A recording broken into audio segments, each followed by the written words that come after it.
eu falei para vocês, né, que vocês devem ler no mínimo, ou escrever no mínimo, umas 20 vezes aí para poder praticar. Então, ó, leis de iniciativa do Poder Executivo, a gente já tratou sobre esse assunto, né? A iniciativa é o quê? Exclusiva. Ela não pode ser suprida, né, por outra pessoa, né? Estabelecerão o quê? Vou fazer um triângulo maior aqui para dar uma bonitinha. Os planos plurianuais, PPA, as diretrizes orçamentárias, LDO, os orçamentos anuais, LOA. O que eu vou falar agora, em turmas anteriores, em aulas anteriores, vou deixar para um pouco mais para frente, mas eu resolvi inverter isso aqui, porque o pessoal, quando não entende isso aqui, chega na sexta aula lá, aí não está entendendo isso aqui, daí vira uma confusão danada. Então, isso aqui vai ter que ficar claro para vocês a partir de agora. Tá? O PPA e a LDO e a LOA são instrumentos de planejamento, né, orçamentário que estão totalmente, vamos dizer assim, né, falar bem forte, né, totalmente interligados entre si. Então eles são o vértice, né, a coluna vertebral do sistema de planejamento. Né?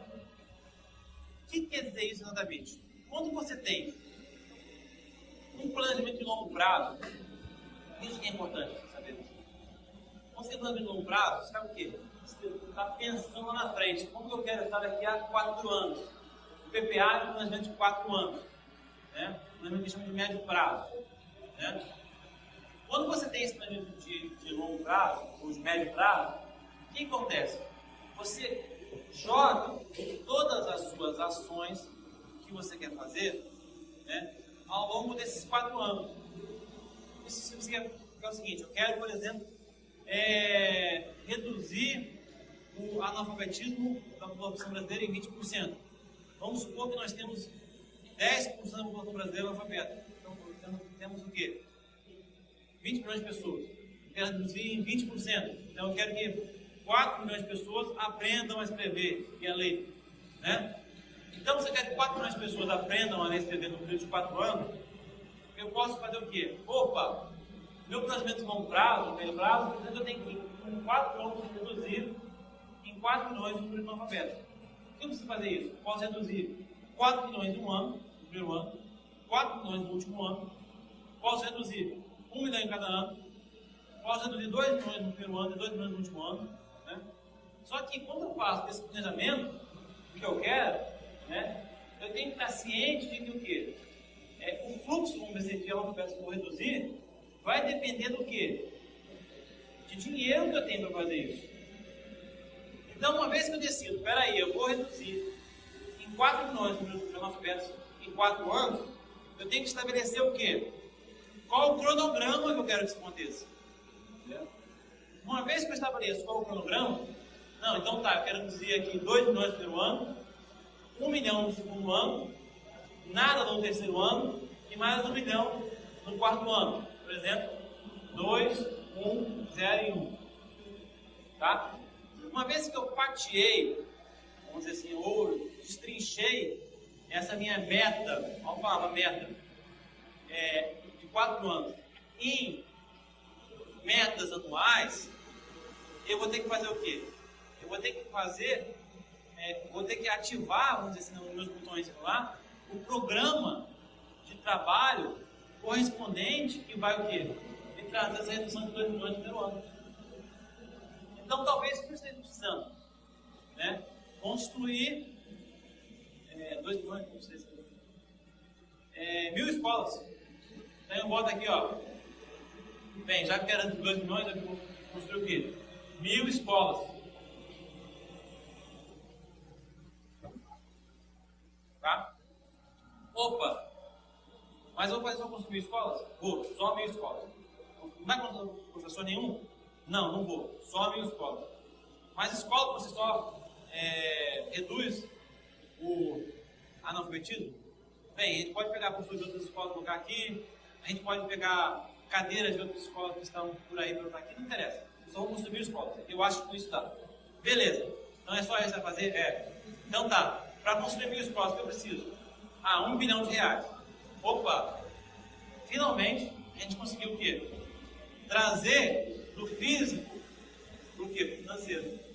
Ou seja, do físico para o orçamentário. 1 bilhão. Então vocês percebem o quê? Que primeiro que eu fiz, eu estabeleci o quê? Dentre as várias ações sociais que eu podia fazer, eu fiz o quê? Eu estabeleci diretriz. Ou seja, a minha diretriz é o quê? Cuidar da educação. E dentro dessa diretriz da educação, eu estou escolhendo uma subdiretriz, vamos dizer assim, que é o quê? Cuidar das pessoas que não sabem ler, analfabetos. Eu poderia, dentro da educação, cuidar de quê? Melhorar o ensino superior, melhorar o ensino médio, não me preocupar com o analfabeto, me preocupar com o ensino superior, ou então criar mais cursos de doutorado, né? Vou melhorar a educação, de qualquer forma, né? Estou dando mais acesso à educação. Mas, dentre as várias opções de melhorar a educação, você tem que escolher uma, ou algumas, porque você não tem grana para todas. Então, vamos supor que nesse caso aqui, esse governante escolheu reduzir em 20%, como nós por exemplo, o analfabetismo. Então, o que ele fez? Ele pegou a diretriz dele, que era cuidar da educação, e transformou numa meta. É diretriz, objetivo e meta. Ele transformou isso numa meta. Que é o quê? Reduzir em 4 anos 20% dos analfabetos. Ou seja, na hora que ele pegou essa meta de reduzir em 4 anos, ele tem o quê? Também um objetivo associado a essa meta. A meta é o quê? Reduzir 20% de objetivo. Reduzir o objetivo. Então, o PPA, ele se preocupa com o quê? Com as diretrizes, os objetivos e as metas da Administração Pública Federal para o período de 4 anos, né? Relativamente às despesas de capital, para os programas de duração continuada e para outras despesas delas decorrentes. É o que eu chamo de DC, DC, PDC. Né? Por que isso? Porque não são todas as despesas, isso é importante, não são todas as despesas que vão estar consignadas no PPA. Né? Na verdade, só as despesas de capital, né? E a gente vai explicar depois o que é isso. Né? As despesas para os programas de duração continuada e para os programas decorrentes, que são duas. O que é despesa de capital? Despesa de capital, ela faz uma contraposição ao que a gente chama de despesa corrente. Tá? Quando você vai a uma loja de carros, adquirir um veículo, um carro, 0 km, por exemplo, você pega 20 mil do seu bolso e vai para a loja e dá o carro para você. Qual que é o seu patrimônio inicial? 20 mil. Né? Dinheiro, 20 mil. Qual que é o seu patrimônio final? 20 mil. Então, agora carro. Ou seja, numa despesa de capital, você não há ganhos nem perdas de patrimônio. O patrimônio se mantém. Há apenas o quê? Uma troca de bens patrimoniais. Algo que a gente chama de permutação. Que a gente vai ver muito em contabilidade pública. Né? Então, a despesa de capital, geralmente, está associada a uma despesa permutativa. Quando você compra um imóvel, quando você constrói uma escola, a gente chama isso de despesa de capital. Você está trocando dinheiro por um bem imobilizado. Né? Despesa de capital, a gente vai ver depois que são investimentos financeiros e despesa de capital. Tá? Depois a gente vai ver isso mais detalhadamente. Mas eu quero dizer o seguinte, no PPA, a gente só se preocupa com as despesas de capital. Grosso modo, o nosso exemplo aqui agora, vamos chamar isso de investimento. As despesas correntes são aquelas que elas contribuem o quê? Para a redução do patrimônio. Ou seja, quando você pega seu namorado e leva para jantar no restaurante, você tinha 100 no bolso, e no final você não sai com 0. Por quê? Porque você não pode contabilizar o jantar como patrimônio. Jantar não é patrimônio, é despesa. Né, Paulo? Então, o que acontece? Salários dos seus funcionários, ou salários dos servidores, por exemplo, combustível, viagem, diárias, isso aí é tudo o quê? Despesas correntes. Por quê? Não existe uma permutação de bens patrimoniais. Você não trocou dinheiro por um bem. Quando você compra uma cadeira, você troca dinheiro por cadeira. Você contabiliza lá com cadeira no seu patrimônio. Agora, quando você paga salário, quando você paga, sei lá, combustível, quando você viaja para o exterior, isso tudo é o quê? Despesas correntes. Né? O PPA, ele só se preocupa com despesas de capital ou com as despesas correntes decorrentes das despesas de capital. Cuidado, hein? Despesas de capital e com as despesas correntes decorrentes das de capital. O que é despesas correntes decorrentes das de capital? Eu tinha que construir 1000 escolas, ou o hospital, foram 1000 hospitais construídos. Né? Só que o hospital, por si só, não funciona, não cura ninguém. Uma escola sozinha também não ensina ninguém. Então, o que eu preciso? Contratar professores, contratar médicos para o hospital, pagar energia elétrica para o ar-condicionado funcionar, para a luz funcionar. Preciso pagar o quê?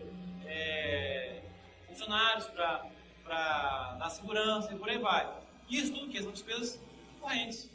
Mas são despesas correntes que vieram decorrentes de uma despesa de capital prévia, que foi a construção do hospital ou a construção do exemplo da escola. Ou seja, essas despesas correntes decorrentes das despesas de capital também devem ser incluídas no PPA. Tá?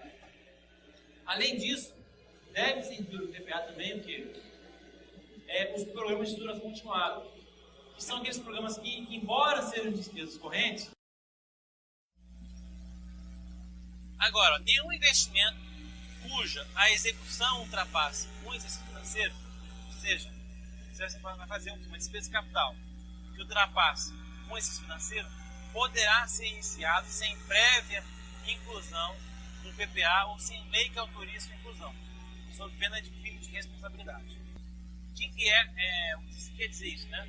Todo investimento que você vai fazer, né, cuja duração seja maior do que um ano, tem que estar incluso no PPA.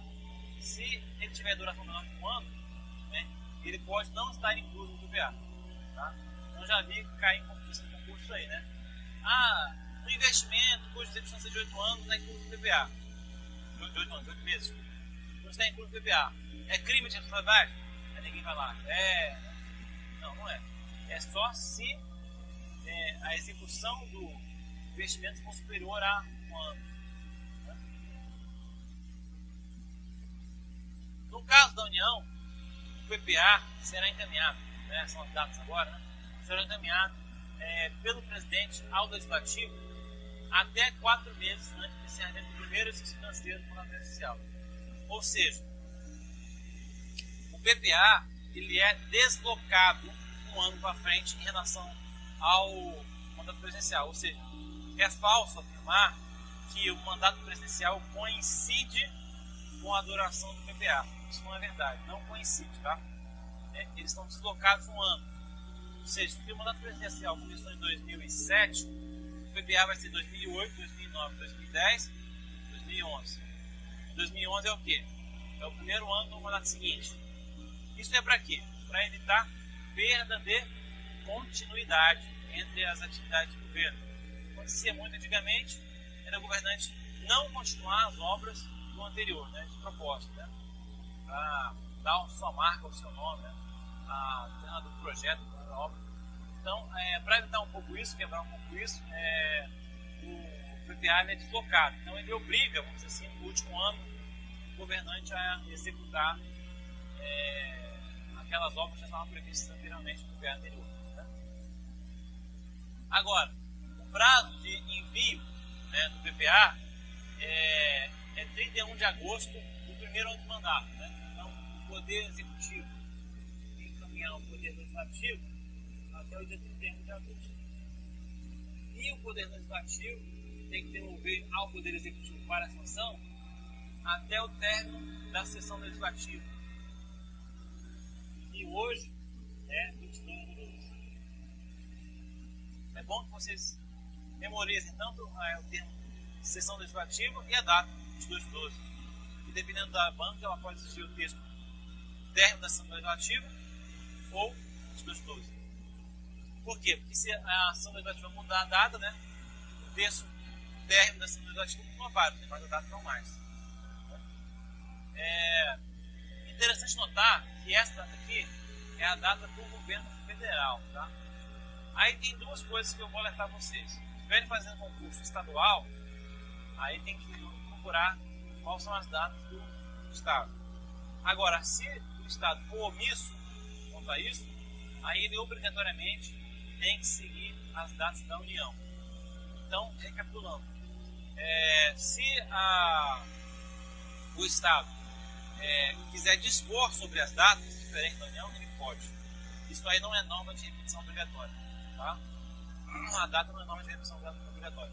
Mas, se o Estado não dispor, aí ele é obrigado a seguir as datas da União. É o que está aí embaixo. Né? Os Estados, o Distrito Federal e o município poderão fixar nas suas constituições e leis orgânicas, respectivamente, prazos diversos estabelecidos na Constituição Federal. Em caso omisso, deverá ser estabelecido o prazo estabelecido na Constituição Federal de 88. Né?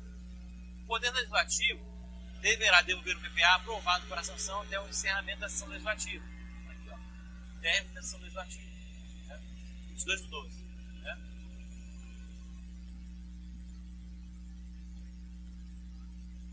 Importante esses conceitos aqui, tá?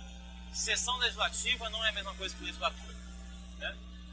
Então, é importante vocês prestarem atenção. Legislatura é o período de 4 anos que o Poder Legislativo, um deputado tem, vamos dizer assim, um mandato. Então, essa legislatura se renova cada 4 anos. Tá? Algumas pessoas confundem isso, inclusive na questão do Senado Federal. Fala que na legislatura na Câmara é de 4 anos e no Senado é de 8. Não é verdade. A legislatura é sempre de 4 em 4 anos. Tá? Não é porque o senador tem mandato de 8 anos que a legislatura lá é de 8 anos. Legislatura não é mandato. Legislatura é um período de 4 anos em que se renova a Câmara e também, alternadamente, 1/3, 2/3 do Senado. Tá? Então, a legislatura é um período de 4 anos. Né? Então, já vi em concurso aqui, ó, até o término da legislatura. Está errado. Legislatura é uma coisa, sessão legislativa é outra. Né? Legislatura é um período de 4 anos. Sessão legislativa é um período é um dos períodos da legislatura. Né? Então, cada legislatura tem 4 sessões legislativas. Né? Que o primeiro ano tem uma sessão legislativa, o segundo ano tem outra sessão legislativa, e por aí vai. Cada sessão legislativa é dividida em 2 períodos. Tem o primeiro período da sessão legislativa, né, e o segundo período da sessão legislativa. Né? O primeiro período vai de 2 de fevereiro a 17 de julho, e o segundo período vai de 1º de agosto a 22 de dezembro. Tá? Então, não confundir, já vi várias vezes falar aqui, ó, até o término da legislatura. Não é, até o término da sessão legislativa. Tá? Não confunde essas coisas.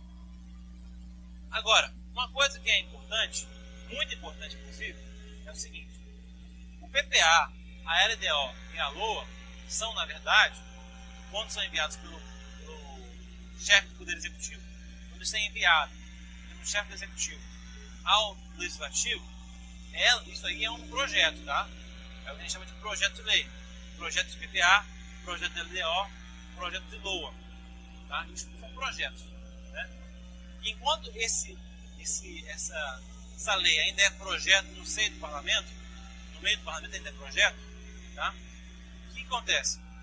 Ela pode receber emendas dos parlamentares, são chamadas emendas, são as famosas emendas parlamentares.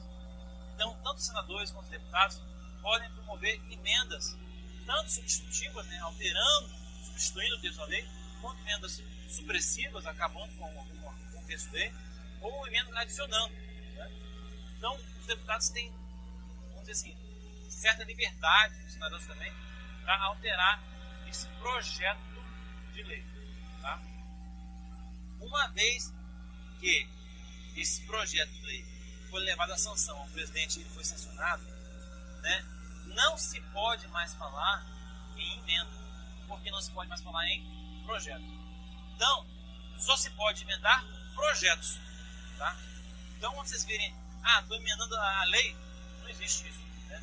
concurso cai muito isso, falar que os deputados podem emendar a lei orçamentária, pode emendar a LDO, pode emendar o PPA, ou pior, os deputados podem propor alteração ao PPA vigente, ou propor alteração à LOA vigente. Uma vez que a lei está em vigor, o único que tem competência privativa para propor alteração, quem que é? É o chefe do Poder Executivo. Então é falso, terminantemente falso, dizer que os deputados e senadores podem propor alterações à LOA vigente, pode propor alterações ao PPA vigente, pode propor alteração à LDO vigente. Não pode, porque uma vez que ela está vigente, o único que tem competência para propor alterações é o chefe do Poder Executivo. Tá? Agora, enquanto não virou lei, enquanto não está vigente, enquanto é projeto, enquanto está em discussão dentro do Poder Legislativo, aí sim os deputados e senadores podem propor emendas. Tá? E para eles propor essas emendas, existem algumas regras. Né? A gente vai ver, não é qualquer tipo de emenda que eles podem propor. Tá? Agora, o presidente da República ele pode tanto propor alteração no projeto já vigente, porque ele tem competência privativa para isso, como ele também pode propor a alteração no projeto, tá? Ou seja, enquanto está projeto. Mas para isso existe um requisito. Né? O requisito é que o presidente da República pode encaminhar mensagem ao Congresso Nacional propondo modificação no projeto do PPA, enquanto não é iniciada a votação na comissão mista da parte de alteração de proposta. O que é isso? Eu já falei para vocês que a lei orçamentária ela tem uma tramitação um pouco diversa das outras leis ordinárias. Né? Uma das coisas que é diferente é isso. Né? As leis ordinárias elas podem ir a plenário, elas podem ser votadas diretamente nas comissões, dependendo do assunto que elas tratam. As leis orçamentárias não. Elas têm que obrigatoriamente ser votadas na comissão mista de orçamento. Né? A comissão mista de orçamento é uma comissão que tem aqui deputados e senadores, por isso que é chamada comissão mista. Né? E geralmente tenta-se que na composição dela respeitar a composição do próprio Congresso. Tá? Esta comissão mista ela vai avaliar o quê? Vai emitir um parecer, na verdade, vai votar e vai emitir um parecer sobre o projeto de lei. Né? Então, cada ponto do projeto de lei orçamentária vai ser o quê? Emitindo um parecer de acordo, votado, aprovado. De acordo, aprovado, votado. Né? Cada ponto desse projeto do PPA, ele vai ser votado. E como é um troço muito extenso, ele não vai ser votado num dia só, né? Tá certo que o negócio é meio, vamos embora, né? Tá de acordo, não tá? Tá tudo assim, aprovado, né? O negócio leva segundos, né? Mas pode levar também minutos, ou horas, ou dias, né? Uma discussão dessa. Né? Só que, para evitar, vamos dizer assim, muita ingerência do governo no legislativo, criou-se essa regra. Então, enquanto a comissão mista, e agora eu vou ressaltar isso, a comissão mista não é plenário, que os concursos tentam inverter comissão mista e plenário para confundir as pessoas. Então, enquanto não é iniciada e não terminada a votação na comissão mista da parte por alteração da proposta, o presidente da República pode enviar mensagem ao Congresso para alterar o projeto de lei que está sendo discutido. Então, recapitulando tudo. Projeto é quando está em discussão no Poder Legislativo. Neste caso, pode sofrer emenda parlamentar e pode receber o quê? Mensagem do presidente para alterar. Tá? Uma vez aprovada, não pode mais receber emendas. Apenas pode o quê? Apenas o presidente da República pode o quê? Propor alteração desse projeto. Tá? Se o presidente da República, na fase de projeto, mandar uma mensagem para alterar, tem que ser o quê? Enquanto não iniciado. Os concursos alteram. Enquanto não finalizada a votação na comissão mista na parte cuja alteração é proposta. Né? Ou então ele bota certo aqui, não iniciado, mas coloca errado aqui, no plenário.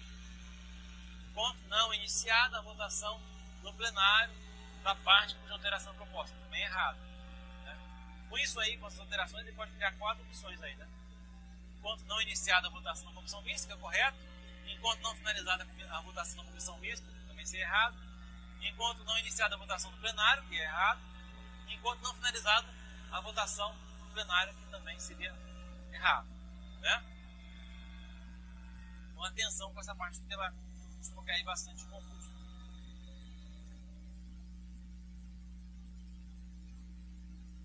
A vigência do PPA é de 4 anos, porém inicia-se no segundo ano do mandato do chefe do Poder Executivo e termina no primeiro ano no mandato subsequente. Aquela questão de não perder a continuidade, né? Assim, apesar da duração do plano plurianual ser de 4 anos, este não coincide com o mandato do chefe do Poder Executivo, né? Tem uma questão aí que abordou esse assunto, né? Eu tenho sido em 4 horas, foi bem fácil, né? TCU, aquelas questões de certo e errado, né?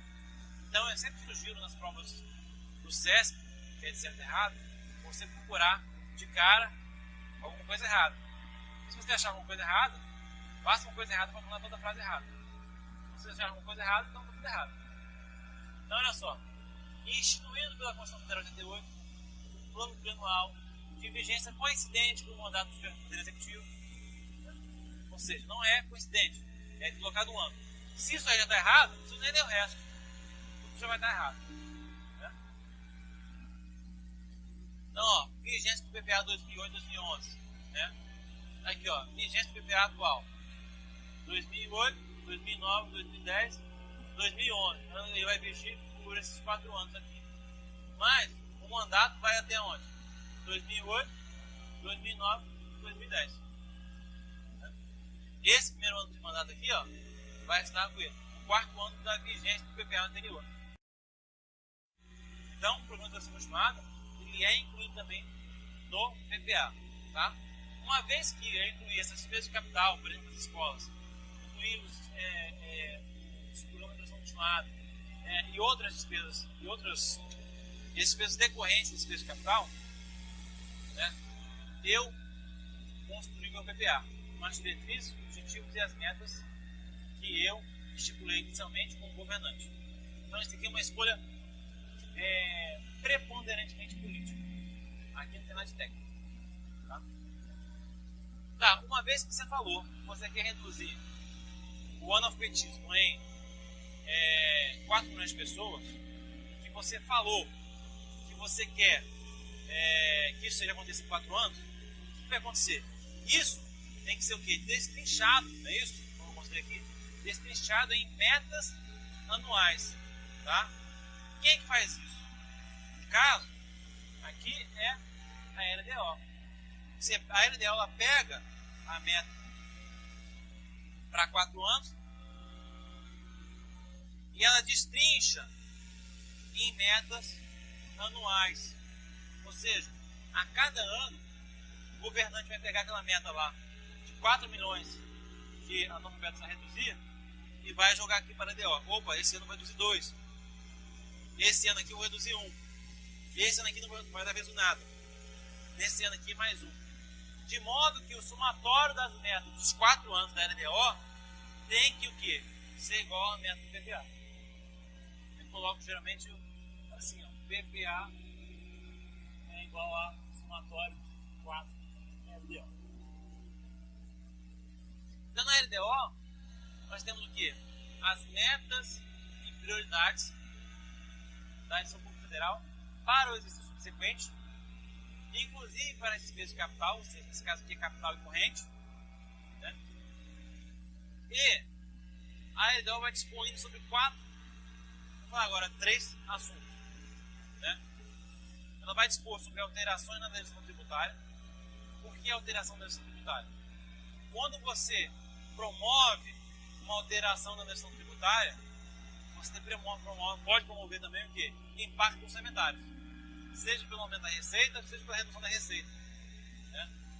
Então, essas alterações na legislação tributária têm que estar contempladas na LDO, né? Ela vai também o quê? Estabelecer a política oficial ou a política das agências oficiais de fomento, né?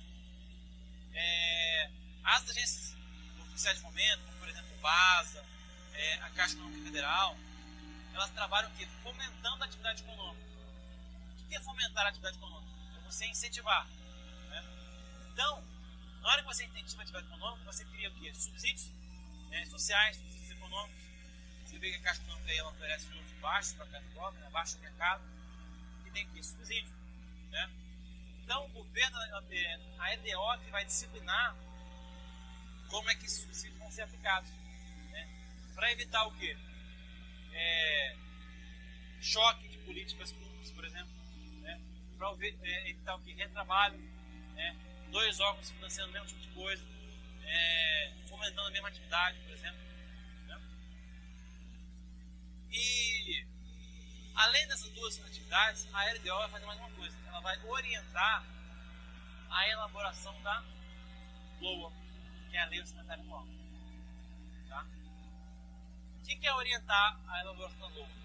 A LDO vai trazer vários dispositivos, ano a ano, sendo como que a LOA tem que ser elaborada. Ela fala o seguinte, na hora que você elaborar a LOA, você faça assim, você faça assado, uma receita de bolo, na verdade. Crie um superávit primário de 4% do PIB, crie uma reserva de contingência de 1% do orçamento. Né? É uma receita de bolo. Como elaborar uma LOA? Aí, na hora que for elaborar a LOA, você vai elaborar a LOA com esses requisitos. A LOA é o orçamento propriamente dito. A LOA vai ter lá todas as receitas previstas, todas as despesas fixadas, né? Todos os programas que estão vinculados a ela e mais uma série de normas orçamentárias. Tá? O importante é saber o seguinte: tudo que a gente fala de critério orçamentário, critério para isso, critério para aquilo, vai estar na LDO. Né? Quando a gente fala em, por exemplo, superávit primário, né? A LDO estabelece o critério do superávit primário. Vai ser, por exemplo, 4,55% do PIB. Né? Por exemplo. Então, aqui na LDO, a gente traz o quê? Percentuais, critérios. E aqui na LOA, nós trazemos o quê? Valores financeiros. Então, na LDO, ela está dizendo o seguinte: o superávit primário deve ser de 4% do PIB. Tá? Na LOA, vai dizer o seguinte: o superávit primário vai ser de 80 bilhões de reais, por exemplo. Aqui vai estar dizendo o seguinte: a reserva de contingência tem que ser 1% do orçamento. Aqui na LOA está dizendo o seguinte: a reserva de contingência vai ser de 7 bilhões de reais. Tá? Então aqui nós temos valores. Tá? A LOA, que é o orçamento anual, ela também é despinchada, vamos dizer assim, em 3 sub-orçamentos. Tá? Nós temos dentro da LOA 3 sub-orçamentos. O orçamento fiscal, que é o orçamento dos órgãos e entidades da administração pública federal, por exemplo, todos os ministérios, ou seja, todo o poder executivo, todo o poder legislativo, todo o poder judiciário, está no orçamento fiscal. Tá? O orçamento da Seguridade Social, que ele foi destacado do orçamento fiscal para evitar o quê? Que muito acontecia antigamente, que era o uso dos recursos de previdência para cobrir caixa dos rombos do orçamento fiscal. Tá? Então segregou-se agora. E, finalmente, o orçamento de investimento das empresas estatais. Tá? Todos esses orçamentos, que são individualizados, eles, em tese, têm que estar equilibrados. Tá? Ou seja, não pode um rombo de um ser coberto com superávit de outro. Tá? Tem que ter equilíbrio orçamentário dos 3. Então, por que nós temos 3 orçamentos? Justamente para evitar que o governo utilize, por exemplo, o orçamento da Petrobras, que às dá muito lucro, para cobrir, vamos dizer assim, déficits do governo central, por exemplo. Então, por isso nós temos 3 orçamentos individualizados. Né? O orçamento fiscal, ele visa a atender as despesas normais ou tradicionais, vamos dizer assim, corriqueiras das administrações públicas. Né? Já o orçamento de segurança social, ele tem o quê? Finalidade bem definida. Só pode ter o quê? Receitas e despesas de natureza de seguridade social. Que são 3 tipos: previdência social, assistência social e saúde. Né? Tudo que não tem a ver com esses assuntos aí, né, fazem parte do orçamento fiscal. Tá? Ou seja, o orçamento fiscal é construído com base em órgãos. Estão ali os órgãos que fazem parte do orçamento fiscal. Já no orçamento de segurança social, ali estão o quê? As despesas. Então, a classificação do orçamento fiscal é por órgão. A da orçamento de segurança social é por natureza de despesa. Ou seja, por exemplo, o Tribunal de Contas da União, né, ele vai ter o quê? Despesas no orçamento fiscal, quando ele, por exemplo, constrói um prédio, quando, por exemplo, ele faz uma licitação, quando ele recebe recursos do orçamento da União para pagar funcionários, quando ele paga funcionários. Agora, quando, por exemplo, ele paga servidores inativos, isso aqui é uma despesa previdenciária, que corre por conta do orçamento do Tribunal de Contas da União da Seguridade Social. Tá? Então, nós temos, ao pagar, por exemplo, um funcionário aposentado ou um pensionista, essa despesa não vai correr por conta do orçamento da orçamento fiscal, mas sim do orçamento da Seguridade Social, do órgão, que representou ele. Tá? Já o orçamento de investimento das empresas estatais é uma questão um pouco mais delicada de a pessoa entender pela primeira vez. Nós temos no Brasil várias empresas estatais, por exemplo, Petrobras, Banco do Brasil, Caixa Econômica. Né? Quando essas empresas estatais forem empresas que a gente chama de independentes, são empresas independentes, são aquelas que não precisam do orçamento da União para sobreviver. Ou seja, elas dão lucro e elas sobrevivem por conta própria. É o caso do Banco do Brasil, da Petrobras, da Caixa Econômica. Né? Então a gente chama de empresas estatais independentes. Essas empresas, elas só têm que apresentar o quê? O orçamento de investimentos. Tá? Agora, existe um outro tipo de empresa, ou existia, não sei se ainda existe, né? Que são as empresas estatais dependentes, que é um conceito que a própria LRF criou. Né? Empresa estatal dependente é aquela que recebe recursos do orçamento da União para cobrir despesas correntes ou de capital, exceto para aumento de capital social. Ou seja, se a União estiver dando aporte de capital social, como ela faz na Petrobras, por exemplo, de vez em quando, no Banco do Brasil, isso não descaracteriza a independência da empresa. Que o governo federal é o maior acionista, então ele, às vezes ele pode injetar capital. Agora, se ele emprestar dinheiro, fornecer dinheiro para cobrir despesas correntes ou de capital, a empresa passa, nos termos da LRF, a ser considerada empresa estatal dependente. E daí, não só a despesa corrente, não só a despesa de capital, mas também a despesa corrente tem que estar incluída no orçamento. E não no orçamento de investimentos estatais, mas sim no orçamento fiscal. Uma vez que o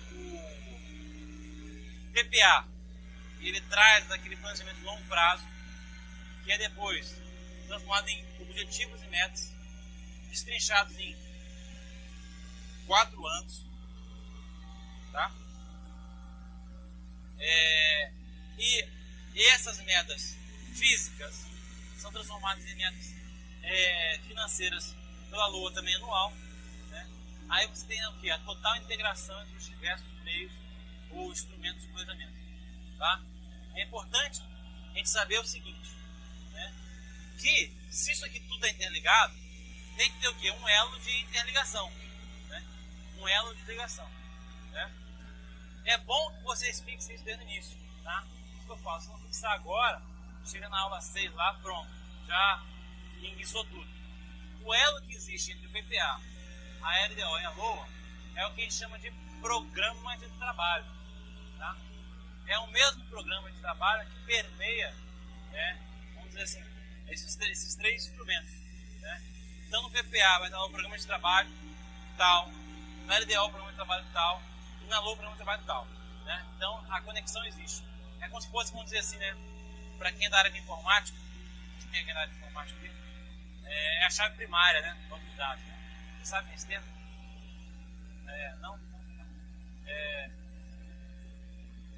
O programa de trabalho é como se fosse a chave primária do banco de dados. É como se fosse, vamos dizer assim, a chave primária.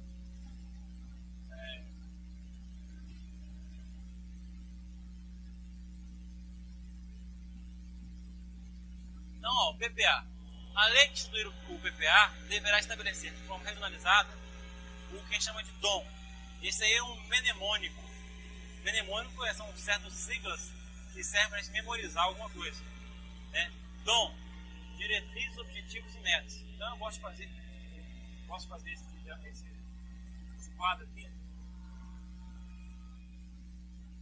de uma forma bem esquemática. Nós temos aqui, ó, PPA, a LDO e a LOA, tá? O PPA, ele vai estabelecer o que a gente chama de diretrizes, objetivos e metas, né? Da Administração Pública Federal para as despesas de capital, para as despesas decorrentes de capital e para os programas de duração continuada, tá? DOM, DC, DC, PDC, tá? Eu falo para o pessoal que isso é importante decorar esse DOM, né? Pois os examinadores eles tentam confundir, vamos confundir na questão anterior ali, né? Os objetivos, né? As finalidades do PPA com a LDO, né? O PPA é doutrinariamente conhecido como um planejamento estratégico de médio prazo da Administração Pública brasileira, né? Então, ó, quando as bancas examinadoras falam em planejamento, estão se referindo a PPA. Quando falam em orçamento, está se referindo a LOA, tá? A elaboração dos planos e programas nacionais, regionais e setoriais, assim como a elaboração das leis e diretrizes orçamentárias e diretrizes nacionais, serão realizados em consonância com o PPA e apreciados pelo Congresso Nacional. Isso aqui é um outro tipo de lei, vamos dizer assim, orçamentária, que não é nem o PPA, nem a LDO, nem a LOA, tá? São os planos e programas nacionais, regionais e setoriais. Isso aí vem com uma decoreba só para constar, não vou entrar aqui em que planos são esses, mas tem, vamos dizer assim, um plano estruturante, rodoviário, norte, centro-oeste, são alguns tipos de plano de desenvolvimento, tá? Nacional, regional e setorial. Como eles envolvem também despesas financeiras, vamos dizer assim, eles têm que estar relacionados com o PPA e devem ser apreciados pelo Congresso Nacional. Tem que ter autorização para esses gastos, tá? Tá, e finalmente a LOA.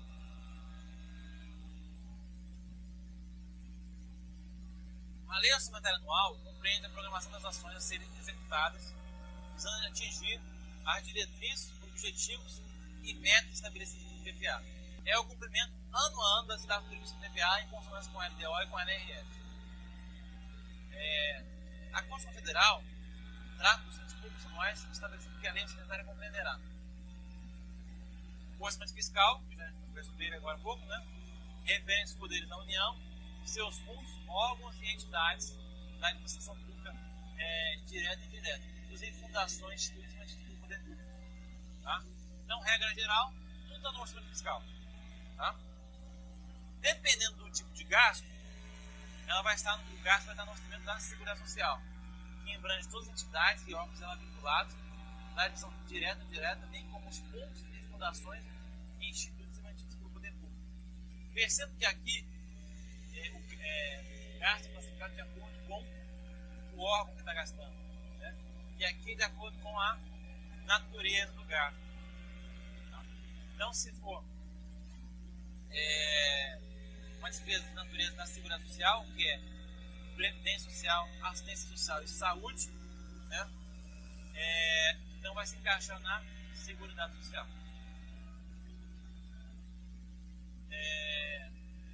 Já o orçamento de investimento das empresas em que a União, direto ou indiretamente, detém a maioria do capital social, é o que a gente chama de orçamento de investimento das empresas estatais.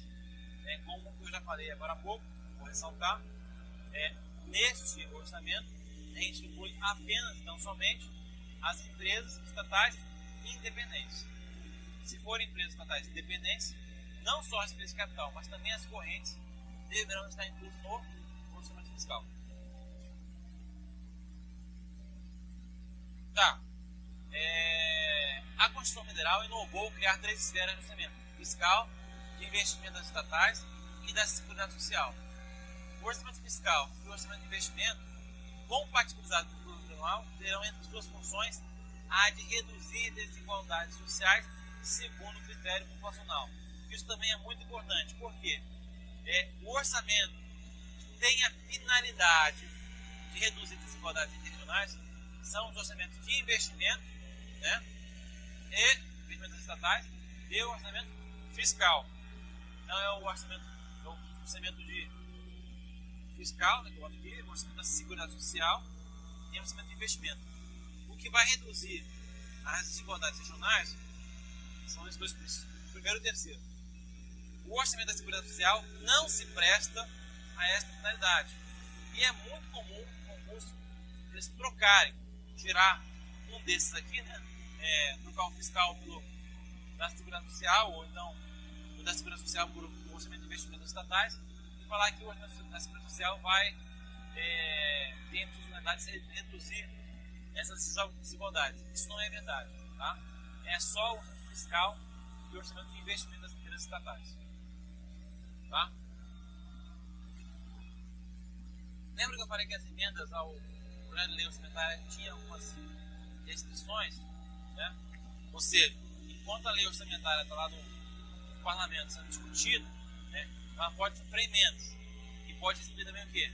A mensagem do presidente da República, enquanto não iniciada a votação na comissão mista da parte cuja alteração é proposta, né?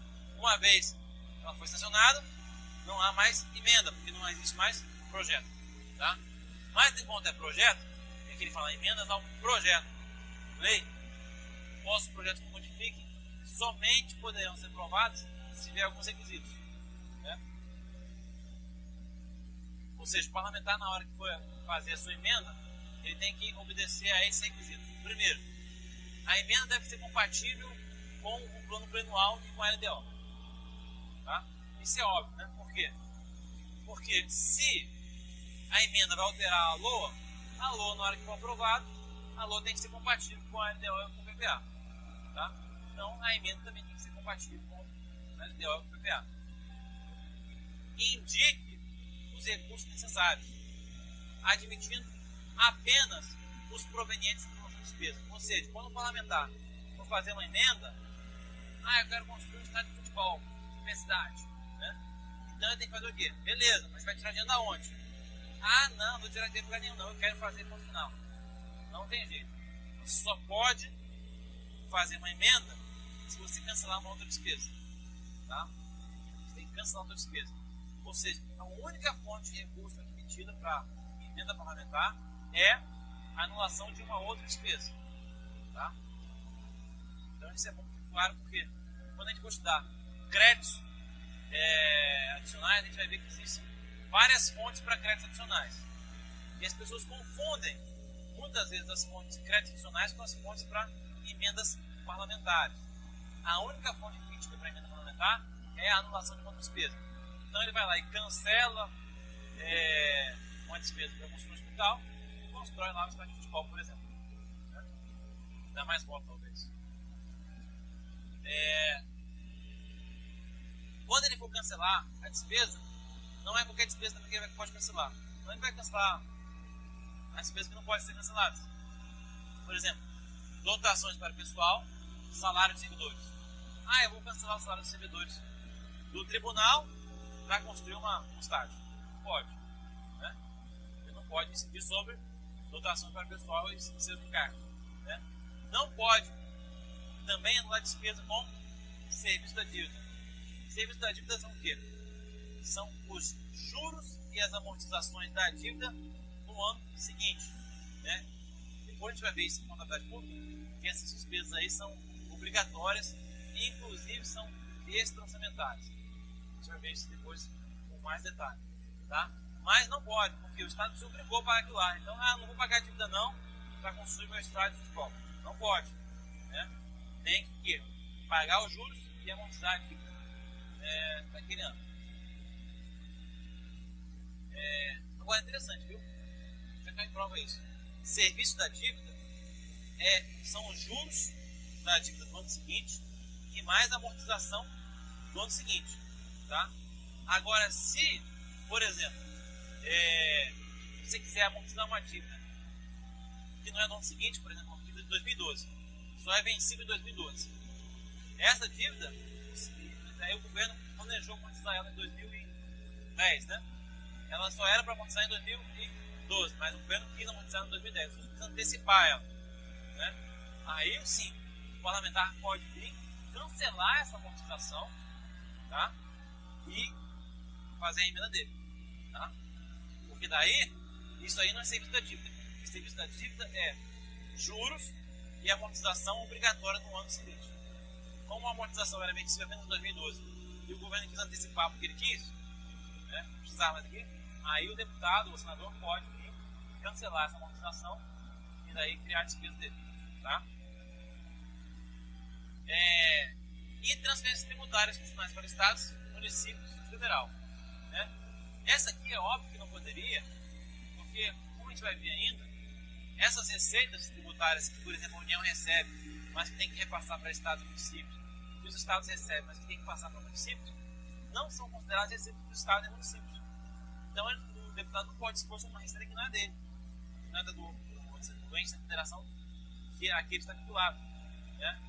Quando, por exemplo, a União arrecada IPI, por exemplo, ela tem que passar uma parte desse IPI para estados e municípios. Então, isso chama-se receita própria do estado e do município. Não é uma doação que a União está fazendo de bom grado para o estado e do município. Não. Isso é uma receita própria, originária dos estados, entendeu? Não pertence ao estado e ao município, não pertence à União. A União apenas arrecada por questão que é mais fácil, né? Mas essa receita pertence de fato aos estados e municípios. Então, o deputado não pode cancelar essa despesa, uma de transferência, para que é uma despesa dele, tá? A emenda também pode ser relacionada com a correção de erros ou omissões, né? Ou com os dispositivos do texto do projeto de lei. Vocês têm uma coisa errada, né? Algum cálculo grosseiramente ou facilmente identificado que está errado, ele pode ir lá e fazer a emenda dele, tá? Há algum tempo atrás, acontecia muito do Poder Legislativo reestimar a receita para com isso poder também reestimar despesa e com isso também poder fazer emendas parlamentares, né? Aí veio a LRF, veio o Supremo também, depois desse negócio, e hoje em dia tá assim, o parlamentar pode realmente reestimar a receita desde que verifique que houve erro grosseiro por parte do executivo na hora da estimativa da receita, tá? Um erro assim, absurdo, grosseiro, né? Que sabe-se que a receita vai ser maior que aquilo, daí o parlamentar pode, vamos dizer assim, corrigir isso aí para benefício, né, do povo. Interessante notar o seguinte, que esse tipo de correção da receita também ocorreu porque o governo federal e os estados também têm uma tendência a subestimar a receita, tá? Depois, quando a gente estudar sobre o crédito, a gente vai ver que a tendência do governo é subestimar a receita para ter o quê? É bem superável, que a gente chama, o técnico chama isso, né? Excesso de arrecadação, para, com esse excesso de arrecadação, poder ter uma margem de manobra maior para lidar com o orçamento, tá? Mas é uma discussão que eu vou tocar de novo quando a gente fala sobre crédito orçamentário. Agora, os recursos que em decorrência de veto, né? Veto quem faz é o presidente, né?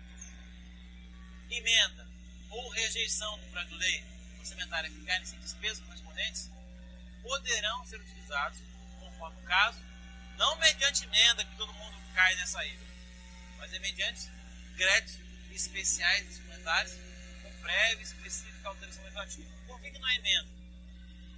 Porque se vetou, é porque o que não foi vetado já virou lei.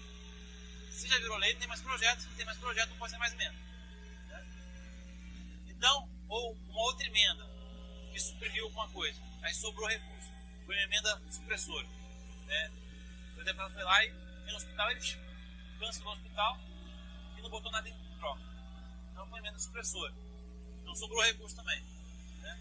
Então, os recursos que em decorrência de veto, emenda ou rejeição do projeto de lei, que daí seria a rejeição total do projeto de lei, né, ficarem sem despesas correspondentes, poderão ser utilizados mediante o caso, conforme o caso, mediante créditos especiais ou suplementares, né? A gente vai falar sobre esses créditos suplementares especiais na próxima aula. né? O demonstrativo regionalizado do efeito sobre as receitas e despesas decorrentes de isenções, anistias, remissões, subsídios e benefícios de natureza fiscais, tributários e fictícios deverão comparar o projeto de lei orçamentária. Ou seja, quando você tem o quê? Isenção. Isenção é você deixa de arrecadar um tributo. Anistia. Grosso modo é a mesma coisa, tá? Não vou entrar aqui na discussão tributária, mas é grosso modo é a mesma coisa. Um é para o principal, o outro é para as finalidades. Remissões. É perdão na dívida tributária. Subsídio.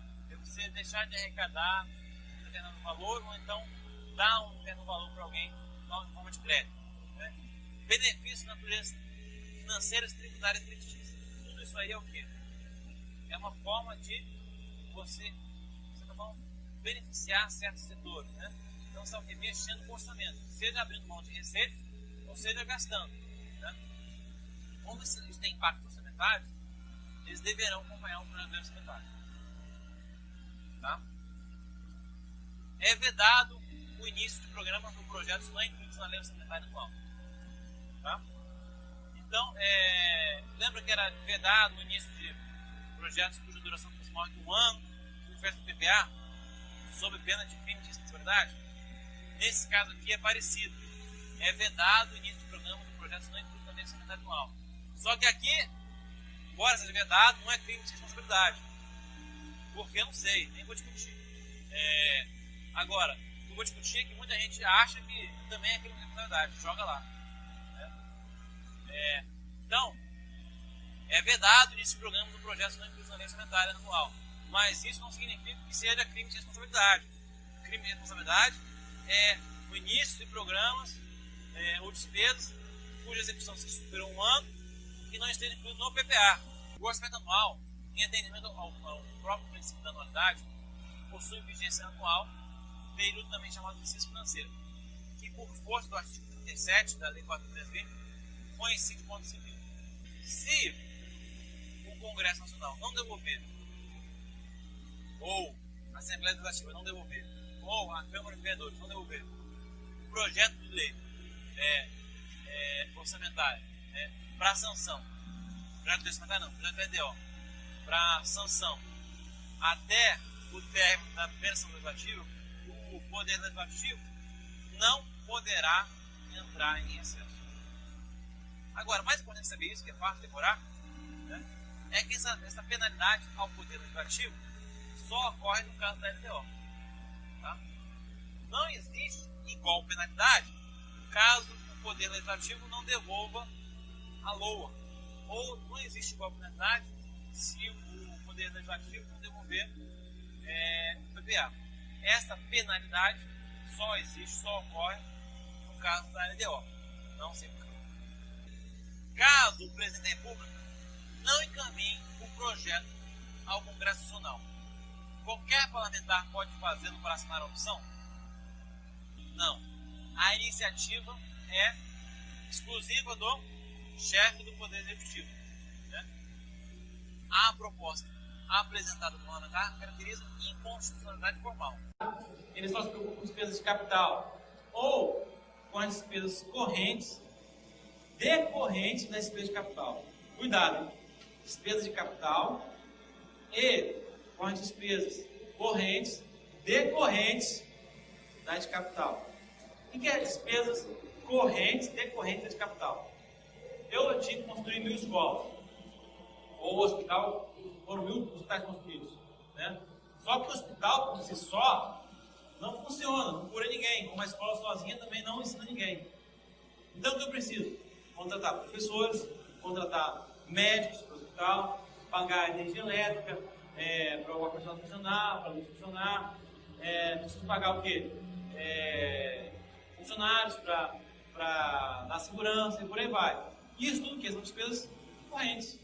Mas são despesas correntes que vieram decorrentes de uma despesa de capital prévia, que foi a construção do hospital ou a construção do exemplo da escola.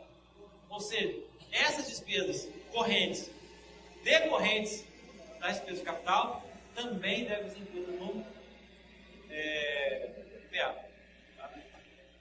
Além disso, deve ser incluído no PPA também o quê?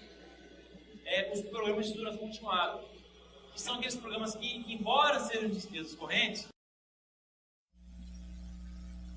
agora, nenhum investimento cuja a execução ultrapasse um exercício financeiro, ou seja, você vai fazer uma despesa de capital que ultrapasse um exercício financeiro, poderá ser iniciado sem prévia inclusão no PPA ou sem lei que autorize sua inclusão, sob pena de crime de responsabilidade. O que quer dizer isso, né? Todo investimento que você vai fazer, né, cuja duração seja maior do que um ano, tem que estar incluso no PPA. Se ele tiver duração menor que um ano, né, ele pode não estar incluso no PPA. Tá? Eu já vi cair em concurso aí, né? No investimento cuja execução seja de 8 anos, não está incluso no PPA. 8 meses. Não está incluso no PPA. É crime de responsabilidade? Aí ninguém vai lá. Não é. É só se a execução do investimento for superior a um ano. Né? No caso da União, o PPA será encaminhado, né, são as datas agora, né, será encaminhado pelo presidente ao legislativo até 4 meses antes do encerramento do primeiro exercício financeiro do mandato presidencial. Ou seja, o PPA ele é deslocado um ano para frente em relação ao mandato presidencial. Ou seja, é falso afirmar que o mandato presidencial coincide com a duração do PPA. Isso não é verdade, não coincide, tá? Eles estão deslocados um ano. Ou seja, se o mandato presidencial começou em 2007, o PPA vai ser 2008, 2009, 2010, 2011. 2011 é o quê? É o primeiro ano do mandato seguinte. Isso é para quê? Para evitar perda de continuidade entre as atividades do governo.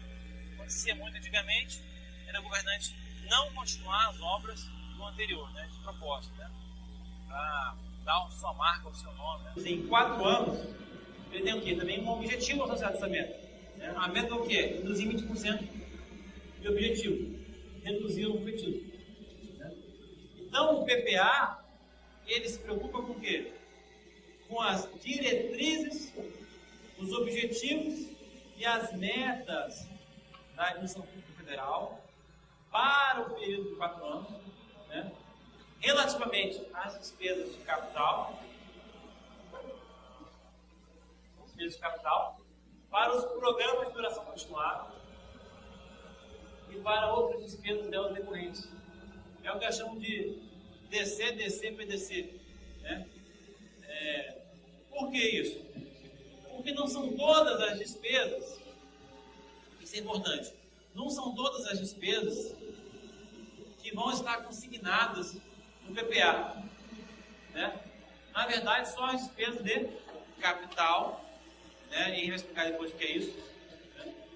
As despesas para os programas de duração continuada e para os programas decorrentes, que são duas. O que é despesa de capital? Despesa de capital, ela faz uma contraposição ao que a gente chama de despesa corrente.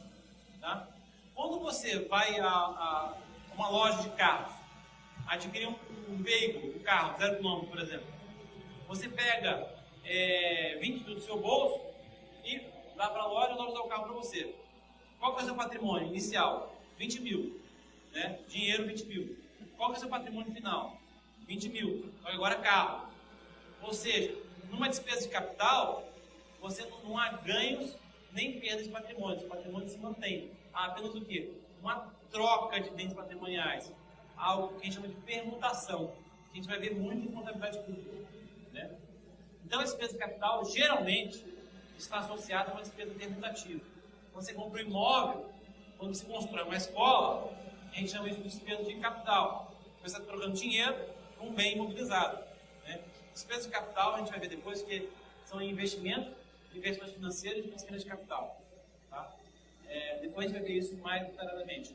Mas eu quero dizer o seguinte, no PPA, a gente só se preocupa com as despesas de capital. Grosso modo, no nosso exemplo aqui agora, vamos chamar isso de investimento. As despesas correntes são aquelas que elas contribuem o quê? Para a redução do patrimônio. Ou seja, quando você pega seu namorado e leva para jantar no restaurante, você tinha 100 no bolso, no final você sai com zero. Por quê? Porque você não pode contabilizar o jantar como patrimônio. Jantar não é patrimônio, é despesa. Né, Paulo? Então, o que acontece? Salários dos seus funcionários, ou salários dos servidores, por exemplo, combustível, viagem, diárias, isso aí é tudo o quê? Despesas correntes. Por quê? Não existe uma permutação de bens patrimoniais. Você não trocou dinheiro por um bem. Quando você compra uma cadeira, você troca dinheiro por cadeira. Você contabiliza lá cadeira no seu patrimônio. Agora, quando você paga salário, quando você paga, sei lá, combustível, quando você viaja para o exterior, isso tudo é o quê? Despesas correntes. Né? PPA. Então, uma vez que eu decido, peraí, eu vou reduzir em 4 milhões de analfabetos em 4 anos, eu tenho que estabelecer o quê? Qual o cronograma que eu quero que isso aconteça? Uma vez que eu estabeleço qual o cronograma, não, então tá, eu quero reduzir aqui 2 milhões no primeiro ano, 1 milhão no segundo ano, nada no terceiro ano e mais 1 milhão no quarto ano. Por exemplo, 2, 1, 0 e 1. Tá? Uma vez que eu fatiei, vamos dizer assim, ou destrinchei essa minha meta, vamos falar meta, de 4 anos, em metas anuais, eu vou ter que fazer o quê? Eu vou ter que fazer, vou ter que ativar, vamos dizer assim, nos meus botões lá, o programa de trabalho correspondente que vai o quê? Me trazer essa redução de 2 milhões no primeiro ano. Então, talvez o que você esteja precisando, né? Construir 2 milhões, não sei se 1.000 escolas. Então eu boto aqui, ó. Bem, já que era 2 milhões, eu vou construir o quê? 1.000 escolas. Tá? Opa! Mas eu vou fazer só construir escolas? Vou, só 1.000 escolas. Não vai contratar professor nenhum? Não, não vou. Só 1.000 escolas. Mas escola por si só reduz o analfabetismo? Bem, a gente pode pegar professores de outras escolas e colocar aqui, a gente pode pegar cadeiras de outras escolas que estão por aí para colocar aqui, não interessa. Eu só vou construir escolas. Eu acho que isso dá. Beleza. Então é só isso que vai fazer? Então tá. Para construir 1.000 escolas, o que eu preciso? 1 bilhão de reais. Opa! Finalmente, a gente conseguiu o quê? Trazer do físico para o quê? Para o financeiro. Ou seja, do físico para o orçamentário. 1 bilhão. Então vocês percebem o quê? Que primeiro que eu fiz, eu estabeleci o quê? Dentre as várias ações sociais que eu podia fazer, eu fiz o quê? Eu estabeleci diretriz. Ou seja, a minha diretriz é o quê? Cuidar da educação. E dentro dessa diretriz cuidar da educação, eu estou escolhendo uma subdiretriz, vamos dizer assim, que é o quê?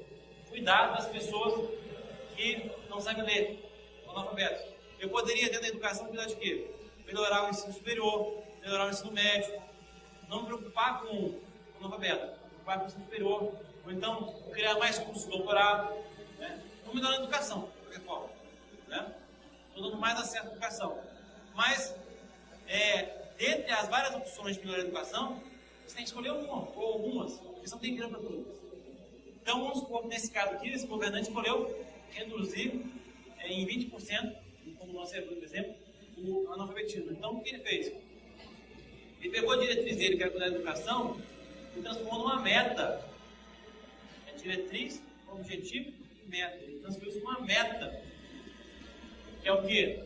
Reduzir em 4 anos 20% dos analfabetos. Ou seja, na hora que ele pegou essa meta de reduzir,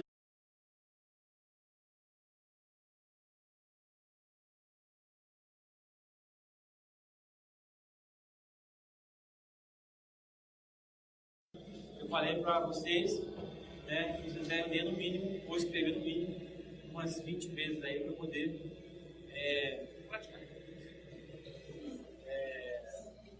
Então, ó, leis de iniciativa do Poder Executivo, a gente já tratou sobre esse assunto, né? A iniciativa é o quê? Exclusiva. Ela não pode ser suprida, né, por outra pessoa, né? Estabelecerão o quê? fazer um triângulo maior aqui para mais bonitinho.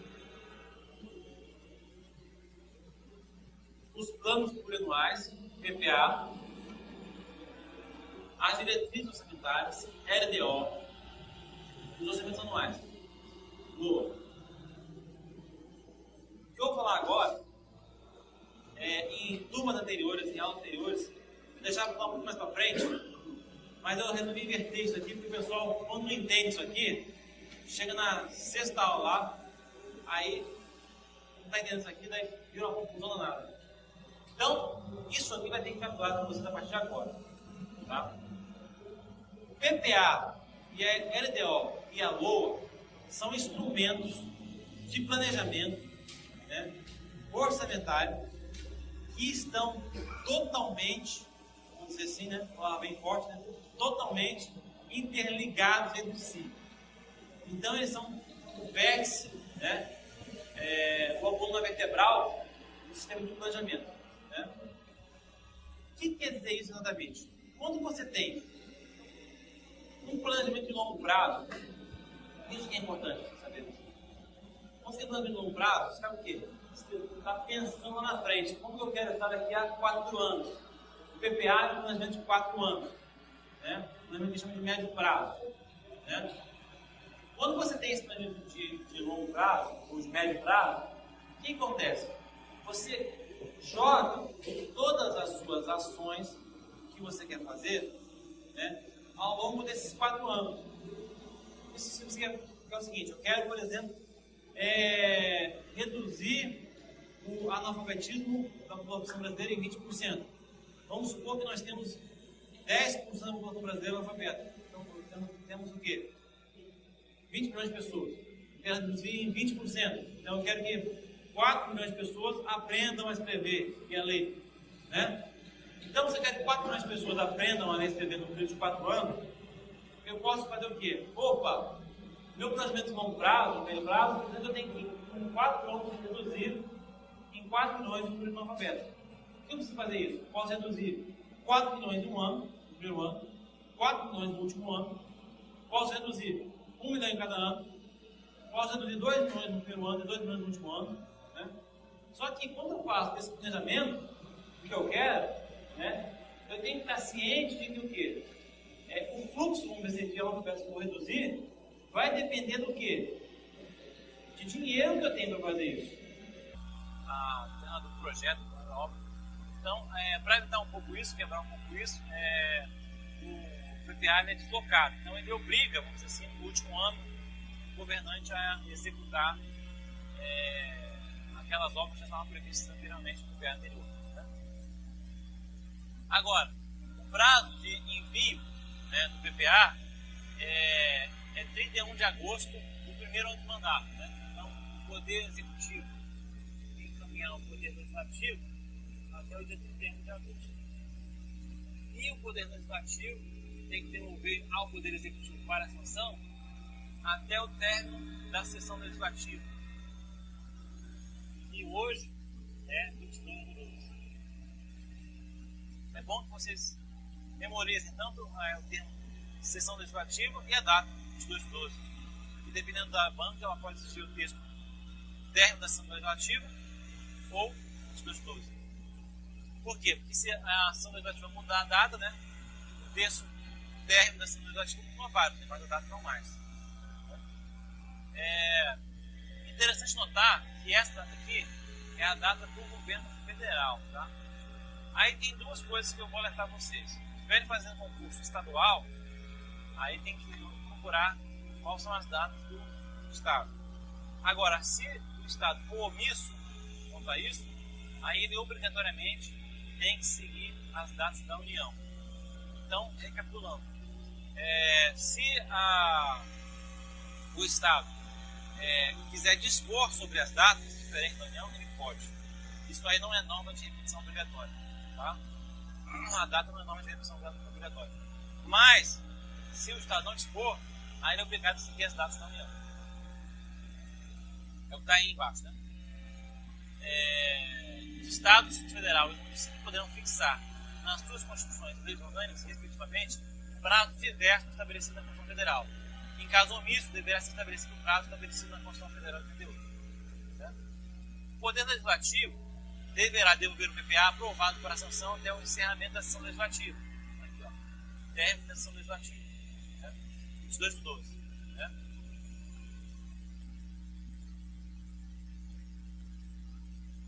Importante esses conceitos aqui, tá?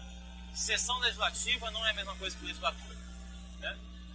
Então, é importante vocês prestarem atenção. Legislatura é o período de 4 anos em que o Poder Legislativo, um deputado tem, vamos dizer assim, um mandato. Então, essa legislatura se renova cada 4 anos. Tá? Algumas pessoas confundem isso, inclusive na questão do Senado Federal. Fala que na legislatura na Câmara é de 4 anos e no Senado é de 8. Não é verdade. A legislatura é sempre de 4 em 4 anos. Tá? Não é porque o senador tem mandato de 8 anos que a legislatura lá é de 8 anos. Legislatura não é mandato. Legislatura é um período de 4 anos em que se renova a Câmara e também, alternadamente, 1/3, 2/3 do Senado. Tá? Então, a legislatura é um período de 4 anos. Né? Então, já vi em concurso aqui, ó,